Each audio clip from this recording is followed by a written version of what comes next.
Right, hello there guys, welcome back to a new video. In today's video you join me back in the Yaris again. Reason being, I put a poll up last night being Sunday night, asking what car people wanted to see a video of. Surprisingly, loads of you guys wanted to see a video of the Yaris again, so here we are making another video on the Yaris. I would have done this intro outside the car, but I don't know if you can hear by the noise sitting right next to me, but it is bloody windy out there. But yeah, so I'm just going to get on with it.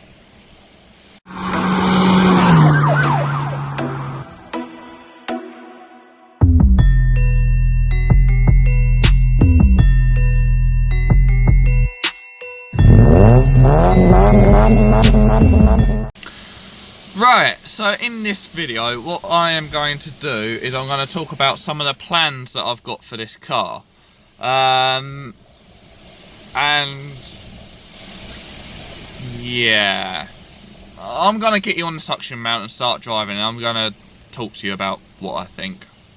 Rightio then guys, so I'm running out of content on this car at the moment because of obviously me recently buying the Audi because of lockdown. You know, I'm just running out of content at the moment because nowhere's open, like I said, because of lockdown. I've recently bought the Audi, so I can't buy anything at the moment until I've got a bit more money back up.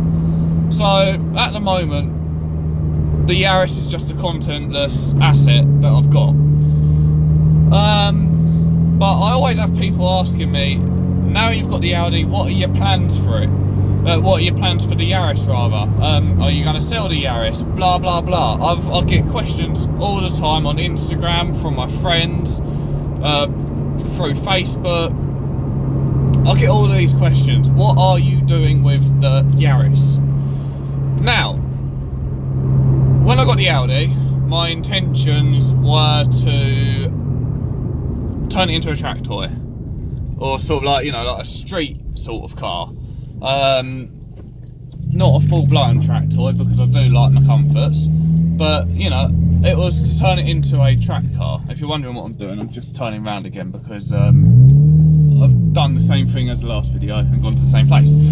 Yeah, so my initial intentions was to turn this into a track car, a little handling monster, a little B-road basher, you know, just, and sort of a show car in a way. So, you know, it was to go sort of street spec, make it look nice, make it handle good, make it perform a little better. So yeah, that's sort of the plan and the way that I want to go for this car. How would I go about that?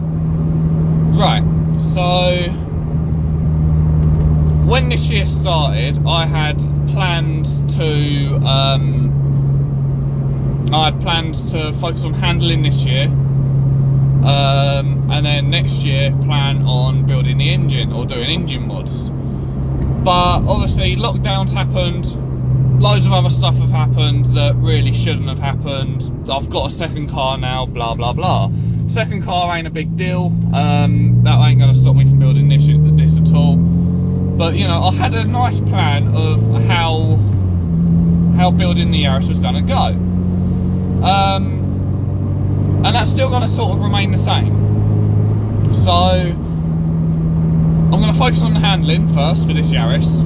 I want to make it a nice little handling monster, and then once I've got the handling up to spec, I want to sort of, you know, take it for a good hoon-in, a track day or two, just see how it handles, see how it performs, see if there's anything that I want to change on it. In regards to focusing on the handling, I want to do better tyres, as you guys well know, better brakes, as you guys well know. I want to get a white line rear anti-roll bar.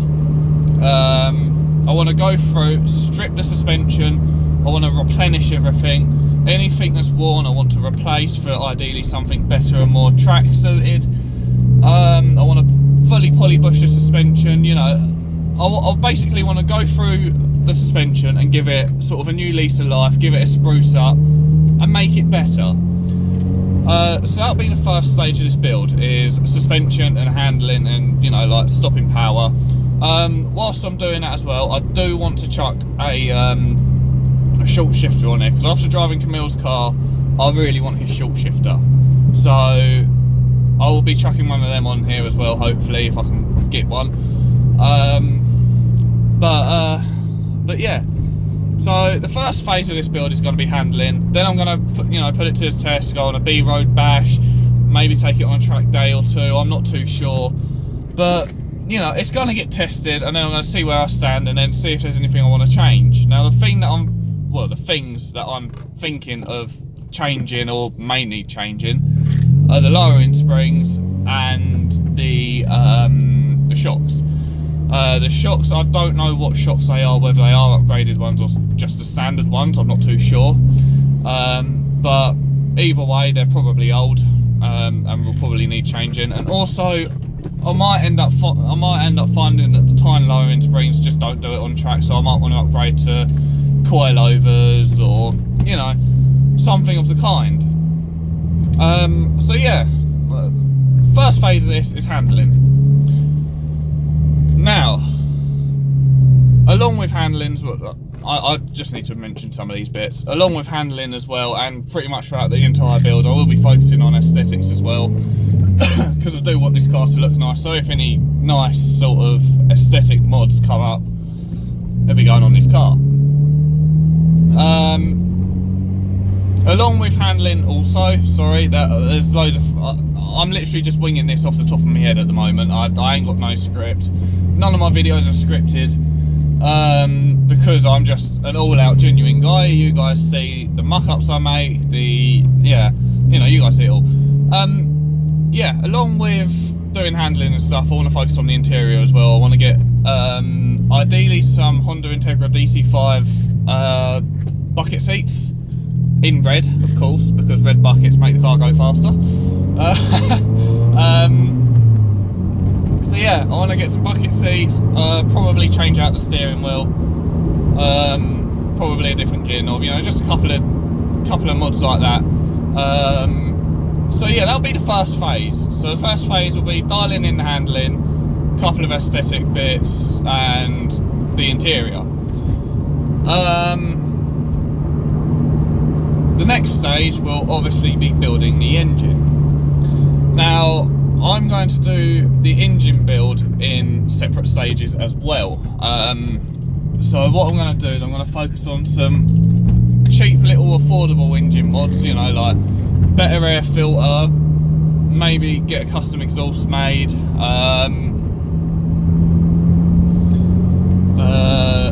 injectors, just a couple of cheap, easy mods to do that, might make the car a little more throttle responsive, or, a little quicker.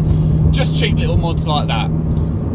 Just so I can sort of, get used to the increase of power and blah, blah, blah, and dial stuff in.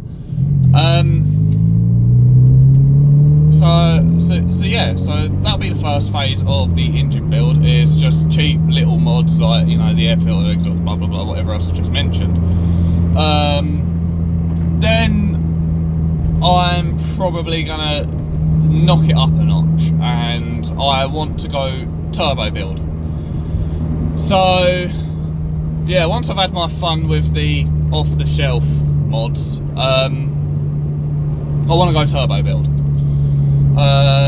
This will probably be the biggest step going for this car at that current time, and this will be why I need the Audi on hand, because this car will probably be off the road getting tuned a lot and stuff like that. Now, from my knowledge, I haven't done much research into this yet, but from what I've been told and from my knowledge and stuff like that, there are 2 turbo kits you can get for this car. First one being the Vitz RS Turbo TRD kit, but I've heard that you can't really do much with them. It's just a bolt-on thing and that's it. I heard you can't tune them and stuff like that. If that's not the case, then correct me in the comments, but from what I know, that is the case. So I'm not going to go for that. The other kit is a Zage turbo kit. Again, I don't know much about this kit. I know that Zage is a company that's obviously built the turbo kit. Don't know what the turbo kit includes, what sort of turbo, whatever. But obviously when it comes to that stage, we'll find out. So yeah, what I was thinking of doing is I was thinking of going for the Sage turbo kit and the ECU that comes with it, if it comes with an ECU. If not, then obviously it'll be a form of standalone. And just running that kit as it is, as it comes out of the box. Again, so I could get used to the power difference and dial whatever I want to dial in. So yeah, turbo kit will hopefully be coming. Finances depending, obviously. And then once I've got that kit running properly and once I'm used to it, yada yada yada, I'm gonna start altering it. So, you know, that might be like a bigger intercooler, better turbo, start tweaking bits with the engine, maybe go forged with the engine. I'm not too sure. Well, I almost certainly want to go forged with the engine, but I don't know if I'll do it at this stage. But, you know, I want to tweak a couple of bits of the off-the-shelf turbo kit, get a bit more power out of it, and then obviously enjoy that for a bit. Then, as I mentioned, I would want to probably go and forge the engine. So, yep, engine will be forged, probably more tweaks done to the turbo kit as well, you know, maybe a bigger turbo still or a better turbo still, whatever, blah blah blah. Yeah. So yeah, hopefully, you know, forge the engine, more turbo stuff. And the end goal for this car is to be the world's fastest Mark 1 Yaris, is what I want to do. Now, I've done some research, and I think the world's fastest Mark 1 Yaris at the moment, I think stands at 420 horsepower. Don't quote me on that, not 100% sure, but from what I've heard, I think it's about 420 horsepower. So my goal with this Yaris is to get this pushing at least 450 horsepower. So I've got my work cut out. But all of this is finance depending, because obviously I can't build it if I haven't got the money to. But that's my end goals if I do decide to obviously keep the Yaris and treasure it, because at the end of the day, like I said in the last video, the Yaris is what kicks YouTube off for me. This specific one actually is what kicks YouTube off for me. And on the car scene, this is what I'm known for. On YouTube, this is what I'm known for. On Instagram, this is what I'm known for. I'm known for having a Yaris, which is why I want to stick to my guns and try and keep this and try and build this. But obviously, like I said, financial situations can only make that decision for me. And that actually leads me on to quite a depressing point. I hate depressing points, but they have to be mentioned. So, this car has been sitting at the top of my road for about 3 or 4 days now. Hasn't moved, hasn't been started. I came up here to jump in it to do this video, and I just looked at it. It's covered in dust and cobwebs. It's still like it now. It's absolutely filthy, this car. But you know, it's covered in dust, cobwebs, dirt, tree sap. It's not looking particularly good. And if the Yaris is just going to keep sitting around like that, I'm in the mindset to sell it. Yeah, but I know what the comments are going like now. Oh, don't sell the Yaris, you'll be stupid to sell it. But at the end of the day, some people will be like, yeah, sell it, focus on the Audi, blah blah blah. I understand both sides of stuff. I can afford to run both cars, which is why I want to keep both cars. But if I'm just going to keep seeing this just sitting at the top of my road or the bottom of my road, just looking neglected and horrible, it will probably be best to let it go. I'm going to try not to let that happen, but yeah, and that's actually quite a sad thought, because I love this little car. It's just I also love driving the Audi at the moment. I was talking to a couple of my friends about this the other day, and I was like, well, yeah, of course you're not going to drive the Audi for the Yaris for a while, because you've got a new toy to enjoy, blah blah blah.